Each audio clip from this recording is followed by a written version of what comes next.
নমস্কার, আমি তনিমা চলে এসেছি একটি নতুন রেসিপি নিয়ে। এটা কি বলেন তো? এটা হলো টিন্ডা। এইটা দিয়ে আজ একটি অসাধারণ সুস্বাদু সবজি বানিয়ে আপনাদের দেখাবো।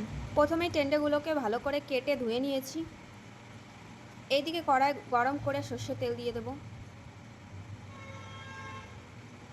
সর্ষের তেল গরম হয়ে গেলে জিরে দিয়ে দেব।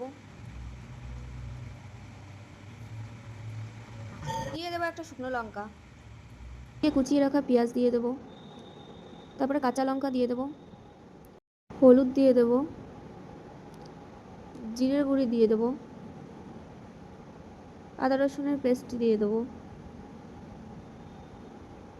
তারপর দিয়ে দেবো সামান্য লবণ, টমেটো দিয়ে দেবো,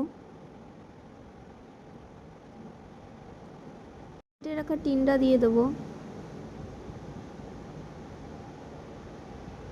কাশ্মীরি লঙ্কার গুঁড়ো দিয়ে দেবো একটু, কিছুক্ষণের জন্য ঢাকা রেখে দেবো। সেদ্ধ হয়ে গেলে ঢাকনা খুলে নেব। দেখা যাচ্ছে জল গলে গেছে। হালকা নেড়ে চেড়ে জল দিয়ে দেব।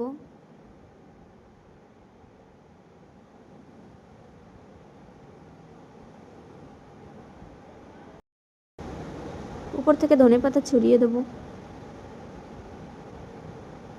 আমাদের রান্না কমপ্লিট। এখন অন্য একটি পাত্রে নামিয়ে নেব। আর আজকের রেসিপি আপনাদের যদি ভালো লেগে থাকে তাহলে লাইক, কমেন্ট, শেয়ার করে পাশে থাকবেন। তো আজকের মতো এইটুকুই, দেখা হবে পরের ভিডিওতে।